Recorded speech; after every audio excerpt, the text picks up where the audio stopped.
Kelvin, good to see you as ever. A few things to talk about. Let's start with what happened a couple of weeks ago with the JR going in the favour of the council, which obviously means good news for you. In that process, talking about the process, you obviously felt confident, but with how things have gone in the last couple of years surrounding this, were there any moments where you thought it might not go your way?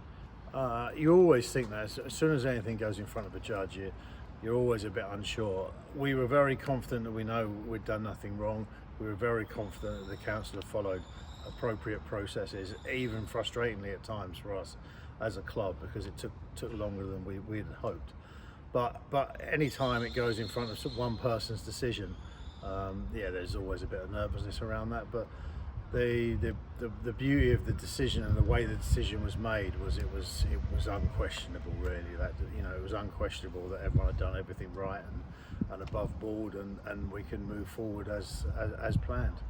And is that the most important thing? Because obviously the delay is frustrating, and it would have been a more ideal scenario to have this done 18 months ago plus. But in the situation you find yourself now, like you say, it's gone through so many kind of legal judgments that it's pretty bulletproof for them.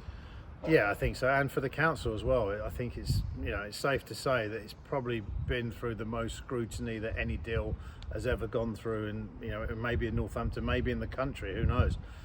It's three public council meetings, numerous cabinet meetings, and now through the High Court. So I think the frustration is the delays have cost the club money. From the ACV and then the judicial review absolutely has cost the club money. But that's what it is, and we move forward, we look forward, and we try and get it done as quickly as we can. Where do we sit now, a couple of weeks on? How's the landscape look at the moment? We've met both the council and we've met Buckingham's. Buckingham's are going away and finalising a quote for us. The council are working away on the paperwork. We've exchanged a couple of emails and we're hoping to meet up next week. So, I think in the cabinet report it said disposal could be 3 to 6 months, or 3 to 9 months actually. I think they said after everything's set up and ready to go. So we're at that point, and that but we don't think it will take that long. But it's like anything. It's like buying a house. It's the easiest comparison. We are buying some land from the council, and the council are disposing that land. So there is a legal process, and if you looked at when you last bought a house, things take time and etc. So, but I think as the judge noted, or was noted in some of the JR proceedings, as a club we've pushed as much as we can. We were possibly criticised a little bit for pushing too much during the process, and so one thing's for sure is we won't be holding anything up, and we haven't been for throughout this whole time, and it's even in the court documents to show that. So we'll be pushing. I know the council are keen. Jonathan, now that the judicial review decision has been upheld as it was and as strongly as it was, we've been able to actually sit down with Jonathan a bit more and go through that process. So we're working towards it with the council, getting it going. I know it's the question you really probably can't answer, and it's the most hypothetical one, but it's the one you get asked most, and it's kind of an ideal timeline. I know there's so many different variables involved. When would you hope to see either work start again or work finish? We can't answer it until we hear more from Buckingham's. We had some general conversation with Buckingham's around that, but obviously we don't control that as a football club. We can only control, we can push a button, but they'll dictate timelines. One of the good things they did talk about was they will be able to do some work during the season, so it's not going to be just a closed season build. They can do some stuff, they hoped, during the season, but they'll have to. It's like any building process. They'll have to get on site and have a real good look about what needs to be, replaced, what needs to be tidied up, what needs to be finished. So, we talked about the block work. Some of the might make sense to take some of the block work out and replace it, or we could repair some of it, or we don't know. That's not our level of expertise, and the timing you know, what we do know is we want to get it done as quick as we can. So, but with reality, we're not going to rush this job. It's a big job. We want to make sure it's right. We even had meetings this morning about, you know, what we're going to do with the disabled platform and how that works with our disabled supporters and our season ticket holders. So we're getting on with it. We're lots of discussion, lots of talks, lots of thinking. So and we're just waiting on Buckingham's and the council to continue with those processes. You mentioned, of course, that the delays cost the club money. In terms of what so many years ago when you thought that this stand to our right would cost to finish, what you thought 2 years ago it might cost to finish, what about now?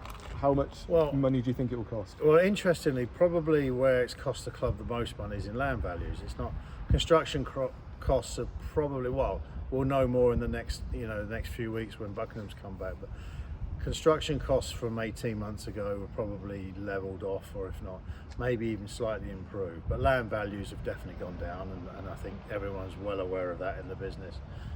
So it's, you know, I would say it's significant. I would say there's a significant difference.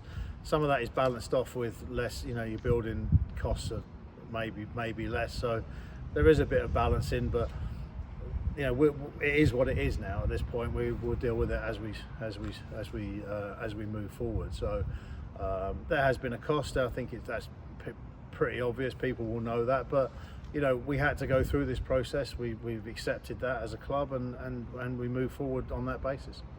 Just away from the standing, Kelvin, I just want to talk to you about this summer, really, because John said it a few times that out of the kind of 3 summers that he's recruited for, this has been the most difficult for a number of different reasons. Have you seen that as well? I think there's a lot of factors come into this summer, and I actually believe that we're stronger going up this time than we have been, and I think we're stronger this summer, but it didn't always feel that way because we're still integrating a lot of the players coming back from injury from last year, and I think that's where John's frustration came. He made some comments, and you know, there were some fans jumping up and down early on in the summer about we would be stretched during pre-season, and he was right to say that, because at times we have been, but you can't really recruit a pre-season team, can you? So you can't really go out and get players just for pre-season in the sense of signing players. So we've kept the faith in that these players that we've got, and we've re-signed are the players that we wanted, and we had to be patient for them to come back. But I think you saw on Tuesday night a little bit more about, you know, when we had a team that looked more like a first team or a first 11, you would say, it looked a bit more like that. Then, you know, we were a bit more dominant than we have been. But I think we'll see that a little bit more on Saturday. And as these players integrate themselves back in, I think it's important. In terms of the overall landscape, we've been talking as chairman ourselves, and it's been there's some crazy times. You know, there's without a doubt a significant salary inflation, and there's different. You know, in League One especially, League Two is an interesting league as well. And we look back and you look at some of the clubs in there now and the sort of wages that are being spent, and the clubs that are spending beyond their means. But you know, that's fine. But it does affect, you know, targets, etc., etc. And we as a club, like we're realistic. And I think we've shown it, and we will show it. We're not necessarily, we won't compete financially with Derby and Reading and etc. We won't, you know, and there's no point in us even like. But it's like the same as last year. We couldn't compete with Stockport financially last year, but guess what? We did compete on the pitch.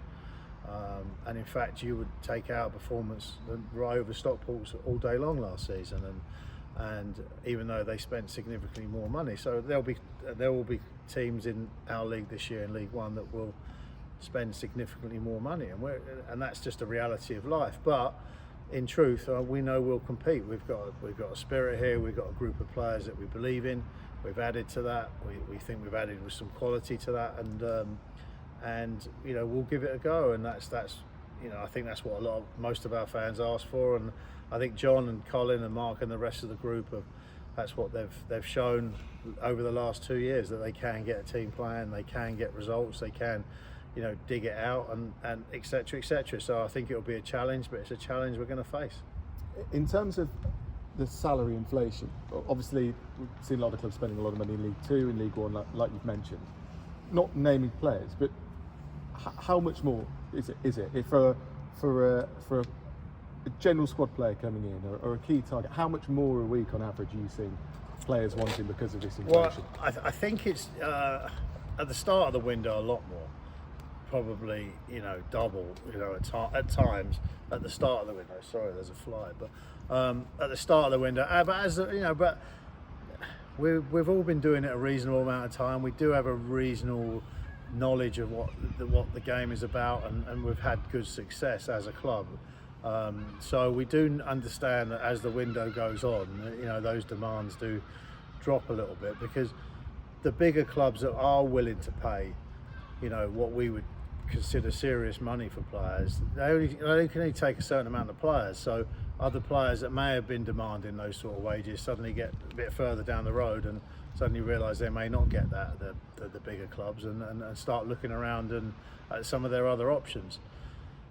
We try and avoid those players in general, and John has a specific type of player, and we've learned that we need to we recruit into that sort of style, and Tyrese is a prime example. Tyrese wasn't necessarily. I think Tyrese, John's been looking at Tyrese for a year and a half probably, and ever since his good spell at Swindon, and you look at him, and he's not a player that's gone around looking for the money, because he's a loan player, so it's a little bit different. But a couple of the players I think we've brought in have come in because they want to play in League One, and probably taken a bit less maybe to play in League One rather than this. But the challenge we have this year is there are teams in League Two that are paying significant money. Some of the clubs there, and we've turned down offers for players where they would get paid more money in League Two. There's no question about it, and we're not. But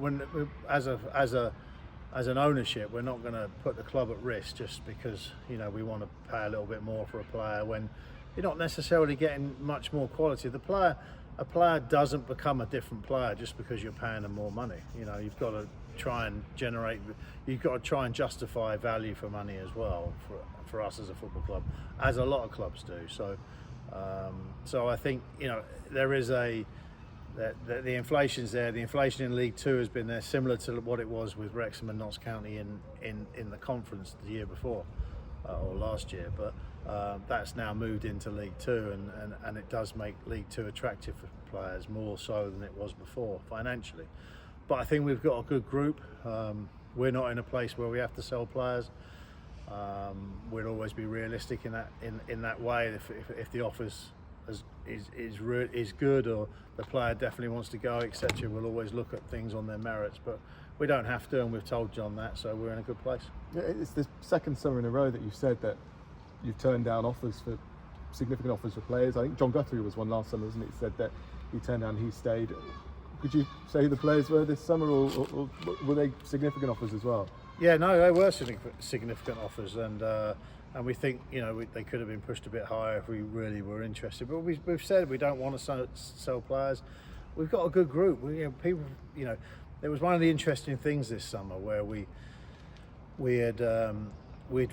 felt this summer's recruitment had begun in November. In the sense of actually offering players longer contracts who we thought could do a job for us, and that was important. And obviously this summer that gets completely forgotten about because people like sign-ins and people get excited by sign-ins, but we were pretty patient and comfortable with that, and so players that we've given contracts to, why would we want to sell them? Or players that have done really well for us, and everyone knows, I'm not going to say who the name, I'm not going to say names, but everyone knows who the players that did really well for us last year, and but they're players you wanted to keep. We've got under contract, and we don't need to sell, and as much as some will say it, we like the football. We want the football team to be within a reason financially, but we want the football team to do, the club to do well. Has it been difficult when you talk about competing financially? Has it been difficult yourself wrestling with it at times when you go, maybe we should just put a bit more money in, but then you go, look, no, we've got to be as sustainable as possible. It's a rat race. We put more money in, and the other clubs put more money in. Have you toed and froed at times about that? Yeah, of course, and I think we normally resolve it, myself and David, by talking to our wives. You know, in reality, of course it is. Everybody, that's always a conundrum when we still are within the sort of owner-funded model. We're hoping as a league and as a game in this country that changes over the next sort of 12 months, and I think the Football League are making strides with the Premier League to change that, and it's not a model that we love to be in. But it's also, there's a reality to it, and you know, if we didn't fund it, we would have a much lower budget. As simple as that, and we wouldn't compete. You know, our feeling is if we didn't fund, you know, even if you look at last year, you know, we had a budget. Of course, we had a budget at the start of the season, but the injuries, you know, what were we supposed to do? You know, not allow John to sign players. We probably signed 5 extra players last year than we had planned, just because of injuries, and not all of them would have broken the bank, but they are all significantly impacted on, you know, in terms of us getting promoted, and you know, and it's that's where the frustration of this game comes in sometimes, and you do have that conundrum of, do we put a bit more in? Managers always want one extra, and they're always going to be the one that's going to get you over the line, and etc. etc. But you know, I think we're reasonable. We've always supported managers since we've been here. Every transfer window, I think you've seen that. Every January, I think you've seen that. And we understand that sometimes you need to go a bit above and beyond, and etc. etc. But you know, I think we're reasonable. I think we do what we can, and I think the club's in a really good place. Yeah, and just bring it back, like to what you said earlier, and bring it back to the season starting in a just over a week's time. It's not a massive surprise this summer with the inflation of wages from League Two. We always looked at the National League last year and went, Notts County and Wrexham will probably come up, and that will probably change things, and Stockport and League One clubs as well. But it's something you've built for, like you say. You've kept a core squad, and on the pitch, it's probably fair to say we haven't actually seen the full potential of what this squad could do. How excited are you for that?